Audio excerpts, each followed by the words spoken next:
और फिर उस महिला ने अपने बच्चे और मुंह बोले भाई के साथ बैलगाड़ी को लेकर इस पहाड़ से नीचे की तरफ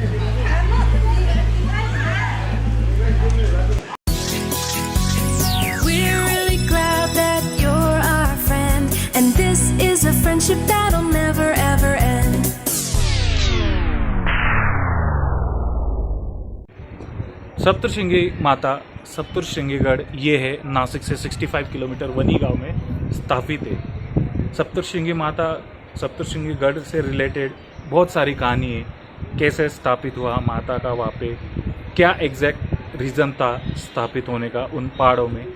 तो आज हम जानेंगे इस वीडियो में, मैं आपको सारा रहस्य डिटेल में बताऊंगा। स्किप मत कीजिएगा, वीडियो बीच में ना छोड़िएगा, आपको सारा डिटेल्स इस वीडियो में मिल जाएगा। वेलकम टू नाशिकचा बाबू मोशा चैनल। चलते हैं सप्तशृंगी माता वनीगढ़। देवी माँ का ये मंदिर गोदावरी नदी के किनारे स्थित महाराष्ट्र के नासिक के वनी गांव में है। धार्मिक मान्यता अनुसार महाराष्ट्र में देवी के 3.5 शक्तिपीठ में से अर्ध शक्तिपीठ वाली सप्तशृंगी देवी नासिक से 65 किलोमीटर दूर 4800 फुट ऊंचे सप्तशृंगी पर्वत पर विराजित है। इस मंदिर के एक तरफ गहरी खाई और दूसरी तरफ ऊंचा पहाड़ है। भगवत कथा में भारत में 108 शक्तिपीठ होने का उल्लेख किया गया है, जिसमें 3.5 महाराष्ट्र में है। सप्तशृंगी माता का अर्ध शक्तिपीठ के रूप में पूजा जाता है। यहाँ पर स्थित सह्याद्री पर्वतों की एक श्रृंखला का एक पर्वत गौर से देखने पर एक बहुत ही चकित करने वाला चीज़ दिखाई देती है। दरअसल इस पर्वत पर एक छेद दिखाई देता है, जिसके बारे में मान्यता है कि जब देवी ने महिषासुर को वध करने के लिए उस पर त्रिशूल से प्रहार किया था, जिस वजह से त्रिशूल की शक्ति से उस पर्वत में छेद हो गया, जो आज भी वहाँ विद्यमान है। सप्तशृंगी माता स्थित माँ की मूर्ति 8 फुट ऊंची है और प्रतिमा की 18 भुजाएं हैं। मुख्य मंदिर तक जाने के लिए करीब 472 सीढ़ियाँ चढ़नी पड़ती है। चैत्र और अश्विन नवरात्र में यह विशेष उत्सव होता है। एक साल में यहाँ देवी के 2 रूप नजर आते हैं। कहते हैं कि चैत्र में देवी का स्वरूप प्रसन्न तो अश्विन नवरात्र में गंभीर दिखता है। सप्तशृंगी मंदिर के बारे में कहा जाता है कि यहाँ देवी की गोद भराई से होती है संतान प्राप्ति की मनोकामना पूरी होती है। यहाँ नवरात्र के दौरान देवी की गोद भराई की जाती है। माता की गोद भराई के लिए भक्त नारियल, चुनरी, साड़ी, चूड़ी, सिंदूर इत्यादि का इस्तेमाल करते हैं। कहते हैं कि देवी माँ अपने 18 हाथों से आशीर्वाद देते हैं। इसी से जुड़ी एक कहानी मैं आपको बताऊंगा, जो मैंने बचपन से सुना है। यहाँ के पुराने लोगों ने हमें ये चीज़ बताई है। मैं यहाँ पे जब स्नान कुंड के पास आया था, तो वहाँ पे एक पुराने एक साधु महाराज थे, उनसे ये कहानी पता चली कि थोड़े आगे कुंड से थोड़े आगे जाने के बाद आपको बैलगाड़ी का निशान दिखेगा। देखिए जैसे वीडियो में दिख रहा है।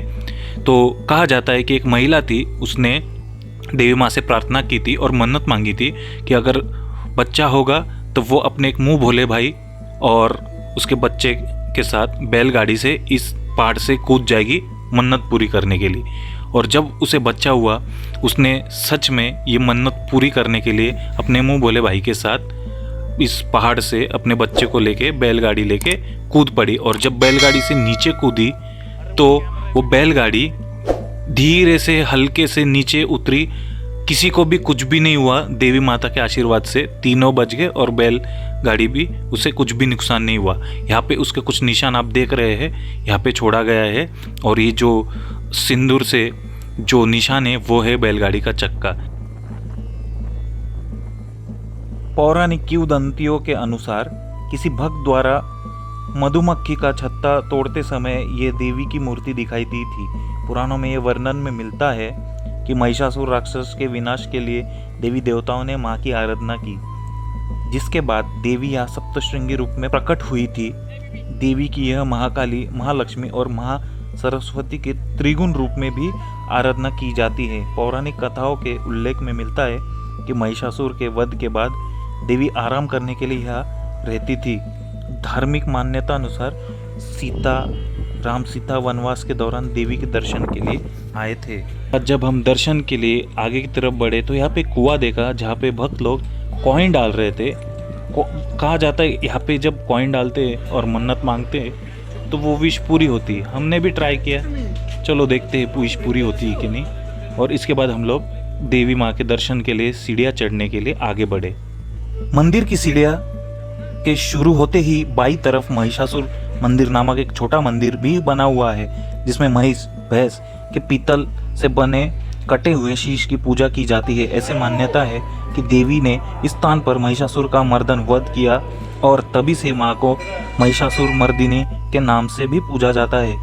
बीच में जाते हुए गणेश मंदिर और एक राम मंदिर के भी दर्शन होते हैं। लोग यहाँ भक्ति में 472 सीढ़ी चढ़ जाते हैं। बच्चे से लेके बूढ़े लोग भक्ति में इस सीढ़ियों को चढ़ जाते हैं और कुछ तकलीफ नहीं होती।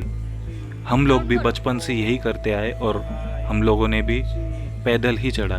जबकि सप्तशृंगीगढ़ में एक नया सिस्टम आया है ट्रॉली का, जो बूढ़े लोगों को, जिनको चढ़ते नहीं आता, जिनको पैरों में तकलीफ है या नहीं चढ़ पाते, उनके लिए ट्रॉली सिस्टम रखा है। जैसे ऊपर की तरफ आएंगे आपको एक राम मंदिर मिलेगा, कृष्ण भगवान का एक मंदिर मिलेगा, नवनाथ जी उनका एक मूर्ति और दत्त भगवान उनका एक मंदिर मिलेगा।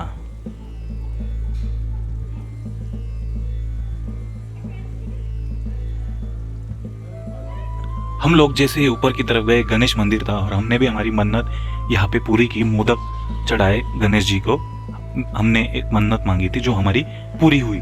तो यहाँ पे जैसे आप ऊपर की तरफ आएंगे तो एक गणेश मंदिर आपको दिखेगा। सप्तशृंगी माता को ब्रह्म स्वरूपिणी के नाम से भी जाना जाता है।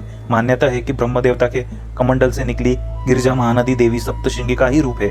सप्तशृंगी की महाकाली, महालक्ष्मी व महा सरस्वती के त्रिगुण स्वरूप में भी आराधना की जाती है। उसके अलावा माता के इस रूप से जुड़ी दूसरी पौराणिक कथा अनुसार महिषासुर राक्षस के विनाश के लिए सभी देवी देवताओं ने माँ की आराधना की थी। तभी देवी माँ सप्तशृंगी अवतार में प्रकट हुई और इसी जगह पर उन्होंने महिषासुर से युद्ध करते हुए उसका वध किया था। इस पर्वत पर पानी के 108 कुंड है, जो इस स्थान की सुंदरता को कई गुना बढ़ा देता है। यह मंदिर छोटे बड़े 7 पर्वतों से घिरा हुआ है, इसलिए यहाँ की देवी को सप्तशृंगी यानी 7 पर्वतों की देवी कहा जाता है। मान्यता है कि 7 पर्वत अपनी प्राकृतिक सुंदरता से देवी माँ का श्रृंगार करते हैं, इसलिए इस मंदिर का नाम सप्तशृंगी पड़ा।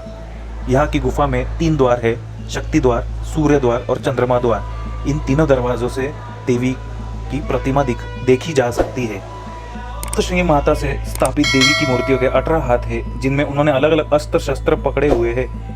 देवी की इन 18 भुजाओं के बारे में कहा जाता है कि सभी देवताओं ने महिषासुर राक्षस से लड़ने के लिए उन्हें अपने शस्त्र प्रदान किए थे। इसमें शंकर जी का त्रिशूल, विष्णु जी का चक्र, वरुण का शंख, अग्निदेव का दाहकत्व, वायु का धनुष बाण, इंद्र का वज्र और घंटा, यम का दंड, दक्ष प्रजापति की स्फटिक माला, ब्रह्मदेव का कमंडल, सूर्य के किरणें, काल स्वरूपी देवी की तलवार, क्षीरसागर का हार, कुंडल और कड़ा, विश्वकर्मा भगवान की तीक्ष्ण परशु और कवच, समुद्र का कमलहार, हिमालय का सिंह वाहन और रत्न शामिल है। हमने दर्शन लिया देवी माँ का और नारियल फोड़ा और हम लोग दर्शन लेके नीचे की तरफ चल पड़े। नीचे की तरफ जब आप जाएंगे तो यहाँ पे देखेंगे धागे बांधे हुए हैं। जिन जिन की मन्नत पूरी होती है वो लोग यहाँ पे धागा बांध के जाते हैं। देखिए बहुत सारे धागे यहाँ पे बंधे हुए हैं, बहुत सारी मनोकामनाएं पूरी हुई है। नीचे की तरफ जब आप जाएंगे तो बहुत सारे दुकान, मिठाई, पेड़ा यहाँ की स्पेशलिटी है पेड़ा, बहुत सारी दुकान आपको दिखेगा। और यहाँ पे एक प्रसादालय का भी आयोजन किया गया है, जहाँ पे आप 10 रुपीज़ दे के पूरी थाली खा सकते हो, जिसमें सब्जी, दाल, रोटी होती है और माता जी का ये प्रसाद होता है। सप्तशृंगीगढ़ में एक नया सिस्टम आया है ट्रॉली का, जो बूढ़े लोगों को, जिनको चढ़ते नहीं आता, जिनको पैरों में तकलीफ है या नहीं चढ़ पाते, उनके लिए ट्रॉली सिस्टम रखा है। ट्रॉली का जो भाड़ा है पर हेड है 100 रुपीज़ अप और डाउन के लिए। तो हमने सीढ़ी से तो चढ़े, ट्रॉली में भी सैर किया और आपको इसका एक्सपीरियंस वीडियो थ्रू देता हूँ, देखिए। तो ये था ट्रॉली का सैर। आपको ये वीडियो कैसा लगा प्लीज़ हमें कमेंट में बताइएगा। और अगर आपको ये वीडियो अच्छा लगा तो प्लीज़ लाइक कीजिएगा, शेयर कीजिएगा और सब्सक्राइब कीजिएगा। इसी के साथ मैं वीडियो अभी क्लोज़ करता हूँ। मिलते हैं नेक्स्ट वीडियो में नई जगह पे। तब तक के लिए गुड बाय।